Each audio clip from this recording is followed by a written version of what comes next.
Welcome to Samba Samba. Enjoy the video. You start by preheating the stainless steel Dosa tawa on medium-high. Use a dry, clean surface and heat for 2 to 3 minutes so the metal evens out. Once done, perform the water test. Flick 1 drop of water onto the surface. It should sizzle and form a bead that slides. This tells you the correct temperature. If it spreads immediately, raise heat. If it evaporates instantly, lower it. Make sure the tawa is uniformly hot before you pour batter. You pour batter into the center and work fast. Use about 1/4 cup for a medium dosa and tilt the ladle flat to spread in a quick outward spiral.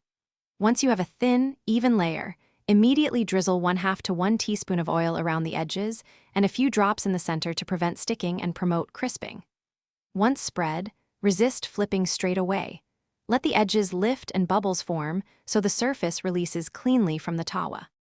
You cook the dosa until edges turn golden and the center sets, usually 1 to 2 minutes, then slide a thin spatula under it. Flip gently and cook the other side briefly if you want both sides browned. Press lightly with the spatula for even crispness, then remove to a plate and wipe the tawa with a dry cloth between dosas. If you encounter sticking, stop, reheat the tawa to the proper temperature, and repeat the water test. Often temperature balance. Thanks for watching. Consider subscribing if we helped you.